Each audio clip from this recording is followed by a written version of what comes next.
You know, my friend, from modern and even older psychology studies, they proved that the dumber a person is, the happier they get. And to be more exact, the less awareness someone has, the happier they are. And I'll say it in the words we're going to use in this video: the more indifference a person has, the happier they'll be. So in this series, we're going to explain the art of not giving a damn. And this is part 1 of the book, The Subtle Art of Not Giving a Fuck by Mark Manson. In this video, this book feels really different from a lot of others, my friend. Welcome, my friend, to Cortexon, where it's coffee, music, and books. I'm Cortexon, and the idea of this channel is that I read a book and explain it to you. Not just review it, no, I break down the whole thing. So if you like the idea and the content, subscribe and join us. When I first read this book, my friend, I went on X and wrote a tweet saying, the first 33 pages of The Subtle Art of Not Giving a Fuck were shocking, and I expected, my friend, that this book was going to be packed full of meaning. Once upon a time, long ago, there was a man named Charles Bukowski. He was a poet, a writer, and kind of a philosopher, an icon, my friend. But I say from the start, this guy was the definition of failure, addicted to women and alcohol, basically a burden on society. Charles kept trying hard to be a famous poet and writer, but every time, all his work was rejected. Every single piece he submitted got turned down, and his writing was terrible. And Mark Manson says every time Charles tried to succeed, he failed. And when he failed, he sank deeper into alcohol and vice, my friend. This went on for more than 30 years, and after he passed 50, my friend, he finally gave up and admitted he was a failure. But the moment he admitted that, he started writing and doing his thing, while still living in the same toxic life, my friend. By coincidence, a publishing house noticed some fight in him. Manson even says they gave him a deal out of pity. Even though the deal paid less than his stable job, he was so fed up, my friend, that he quit his job and joined the publishing house. He worked for almost nothing, and he said, "You know what, I'm already broke, my life's already messed up, so I'll just do what I love. I'll write however I want." End of story, and guess what? The very first book he wrote with them became a hit. Simple as it was, people loved it. He found the success he'd been chasing for 30 years. The story sounds nice and easy, no problems, right? But the twist, my friend, is that when Charles Bukowski died, on his tombstone they wrote, "Don't try."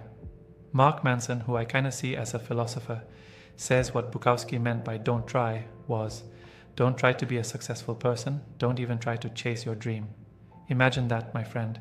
Mark Manson literally wrote this and said we need to accept failure. Not just admit it, but accept it.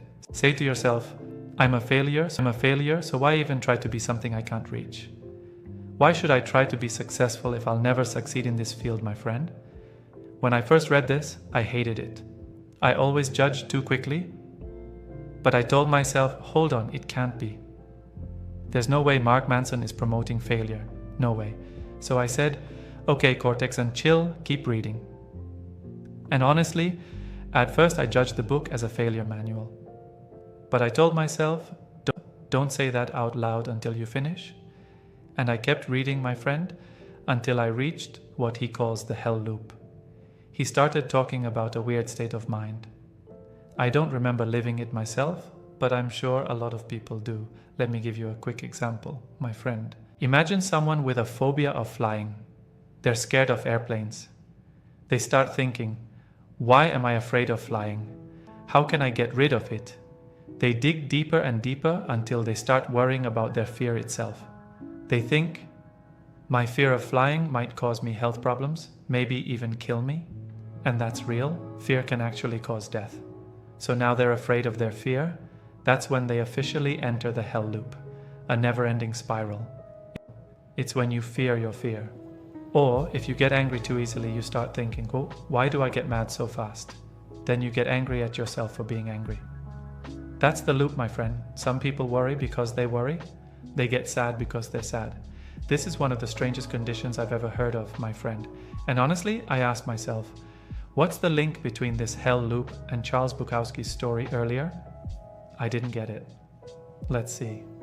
Then Mark Manson gave a message to people stuck in this hell loop, my friend.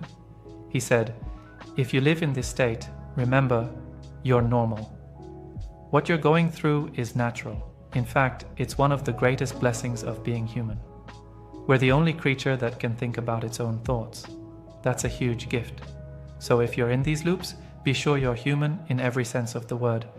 But here's the point. When we fall into these loops, our world around us keeps sending signals saying, for example, social media. As soon as you open it, you see everyone living a happy life. People only show you the bright side. Then you start blaming yourself, hating yourself, feeling like a failure, and you fall into sadness and depression.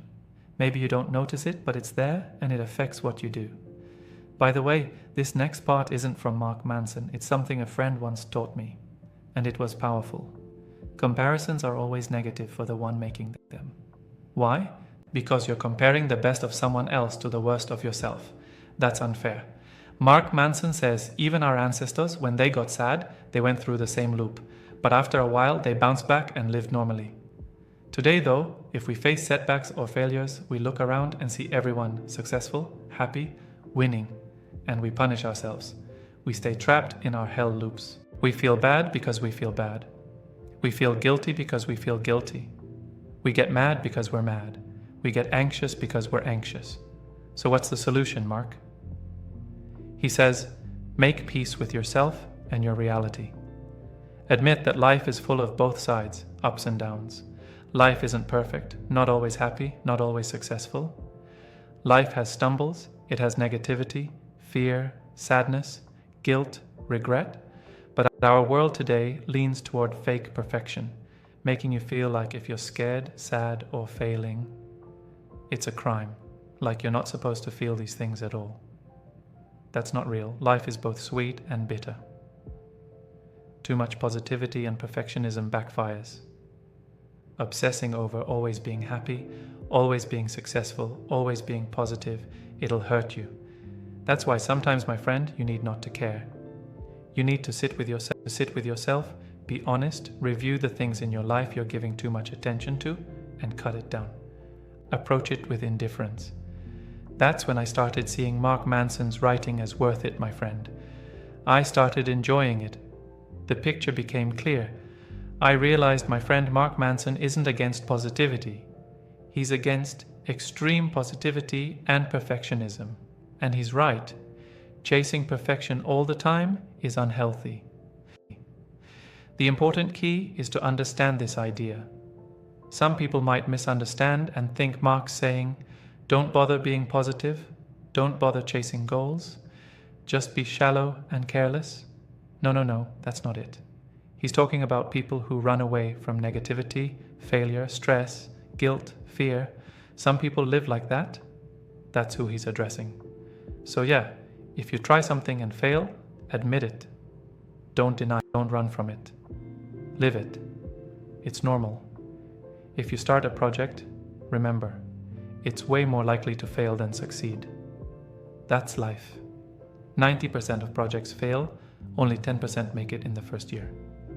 That's a real stat, my friend. So don't think you're a loser just because your career isn't fancy or because you don't have a top job. Some people feel ashamed of being salesmen or workers. Some even feel ashamed of being infertile, like it makes them less. But Mark Manson says, why, my friend? Why feel like that? These things don't lower your value. Living through them doesn't make you a failure. What really tricked us was too much positivity. It convinced us that being a simple worker makes you a failure. That not being a millionaire makes you a failure. That's not true. At the same time, don't take this the wrong way. If you want those things, chase them. But understand, achieving them means living through the negatives that come with success. And here's the golden quote straight from the book. Everything worthwhile in life is won through overcoming the associated negative experience. Any attempt to escape it or silence it only backfires. The avoidance of suffering is itself a form of suffering. Bravo, bravo, bravo.